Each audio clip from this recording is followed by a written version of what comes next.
새로운 개념을 들고 나오면서 전고체 전지를 생산하겠다는 스타트업 회사들과 기존 2차 전지 산업의 빅플레이어들은 물론 자동차 제작사들까지 직접 전고체 전지 개발에 나서거나 적어도 전고체 전지 탑재를 위한 다양한 연구 개발이 세계적으로 진행되고 있습니다. 화면에서 보듯이 스타트업을 제외하고는 일반인들도 모두 알만한 회사들입니다. 그리고 이들 중 대부분의 회사들은 전고체 전지 파일럿 생산이 곧 시작된다거나 생산 일정을 밝히는 등의 뉴스를 자주 생산하고 있는데요. 이런 소식을 자주 접하면서 전고체 전지 제작은 그리 힘들지 않다는 느낌을 받을 수 있습니다. 오늘 영상에서는 어떤 전략으로 전고체 전지의 에너지 밀도를 높여가고 있는지에 대하여 가능한 한 문과생들도 이해하기 쉽게 설명하도록 해보겠습니다. 전고체 전지가 지향하는 목표는 딱 두 가지입니다. 화재나 폭발 위험성에서 벗어나자는 것과 에너지 밀도를 높여서 동일 용량의 배터리를 더 작고 가벼운 형태로 제조하겠다는 것입니다. 그러면 전고체 전지가 어떻게 에너지 밀도를 향상시킬 수 있는지에 대하여 비유를 들어 설명하겠습니다. 이 영상으로도 이해 못하신다면 포기하시는 편이 낫습니다. 2차 전지는 음극과 양극을 포함하고 있다는 사실은 누구나 다 알고 있을 것입니다. 건전지를 사더라도 한쪽은 볼록하게 나와 있고 다른 쪽은 평평하기 때문에 어느 쪽이 음극이고 어느 쪽이 양극인지는 몰라도 여하튼 음극과 양극이 나뉘어져 있다는 사실은 알고들 있을 것입니다. 충전 상태의 배터리 음극층은 중성 상태의 리튬을 포함하고 있는데 이때 리튬을 깨지기 쉬운 계란으로 비유하겠습니다. 그리고 양극은 계란보다는 상대적으로 안정한 멜론으로 비유하겠습니다. 자, 이제 무엇이 더 필요할까요? 그렇습니다. 배터리의 음극과 양극이 외부 충격으로부터 보호할 메탈 케이스가 있는 것과 마찬가지로 계란과 멜론을 보호할 박스가 필요합니다. 그래서 알루미늄 재질을 이용한 각형 박스로 이들을 포장하였습니다. 그리고 계란과 멜론이 뒤죽박죽 섞이면서 계란이 깨질 것을 방지하기 위하여 그 사이에 일종의 분리막을 삽입했습니다. 그렇다면 이제 문제가 없을까요? 문제 있습니다. 바로 계란입니다. 분명히 운송 중에 약한 충격에도 상당수의 계란은 깨질 것입니다. 2차 전지로 비유하자면 리튬이 양극층으로 덴드라이트를 형성하면서 흘러나와 폭발 가능성을 높이게 되는 것입니다. 계란의 파손을 방지할 수 있는 방법은 계란끼리 충돌을 일으키지 않게 다시 포장을 하는 것입니다.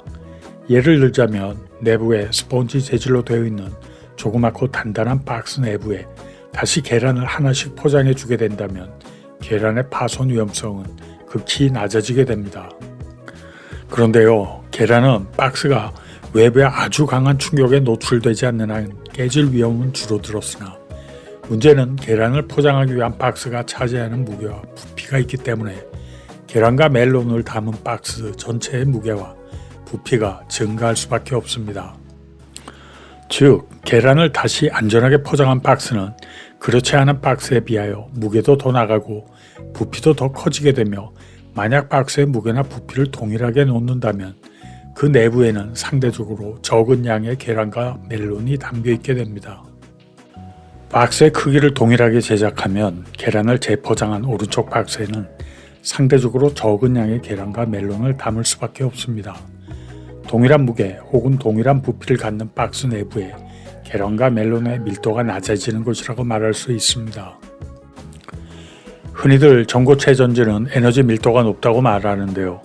그것은 계란을 감싸고 있는 박스를 제거한다는 의미이며 2차 전지에서는 흑연을 제거하고 리튬 메탈을 사용하겠다는 의미를 포함합니다.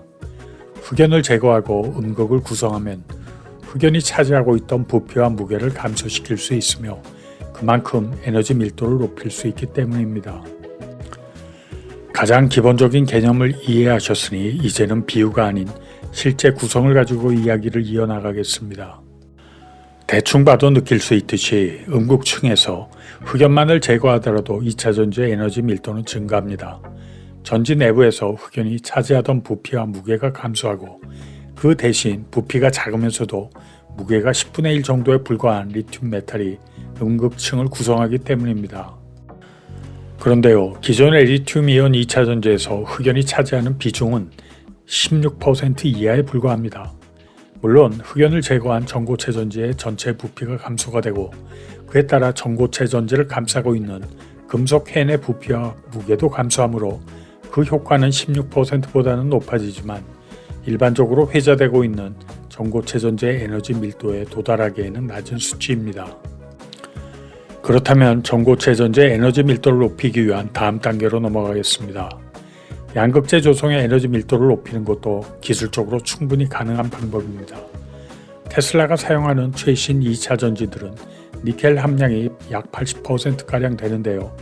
이 함량을 90%로 증가시키면, 다시 말하자면 구반반 3원계의 양극재를 사용한다면 양극재층의 무게를 약 10%가량 감소시킬 수 있으며 부피 역시 10%가량 감소시키는 효과가 있습니다.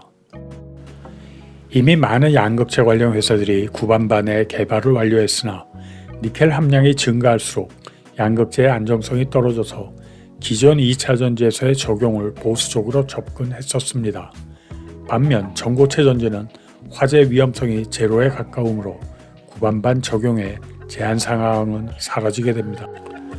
그리고 당연히 양극재의 에너지 밀도가 증가하면 감소한 부피에 해당하는 만큼 전고체 전지의 알루미늄 케이스 무게 역시 감소시키는 효과를 발휘할 수 있습니다. 일석이조의 효과입니다. 다음 단계 역시 양극재층을 건드리는 것입니다. 기존 2차 전지와는 달리 양극재층을 고압으로 프레스하여 양극재층의 밀도를 높이는 것입니다. 동일 양의 양극재를 사용하면서도 양극재층의 두께가 감소하면서 전체 셀의 부피가 감소하고 그에 따라 에너지 밀도가 증가하게 되는 것입니다. 또한 이렇게 가해주는 압력에 의하여 고체 전해질과 양극재 입자 간의 접촉이 원활해지면서 이온 전도도를 높이는 효과까지 발생하게 됩니다. 그럼 이제 우리가 어디까지 왔는지 한번 되돌아보고 다음으로 진행하겠습니다. 왼쪽이 리튬 메탈을 응급제로 사용하면서 구반반 양극재를 고압을 가하여 밀도를 높인 전고체 전지이고 오른쪽이 기존의 2차 전지를 나타낸 그림입니다. 거기에다가 셀 전체 중량의 30%가량을 차지하는 알루미늄 재질의 메탈 캔을 적용하면 이렇게 보일 것입니다. 지금까지 이해하는데 별 어려움이 없으리라 생각하고 마지막 단계로 진입하겠습니다.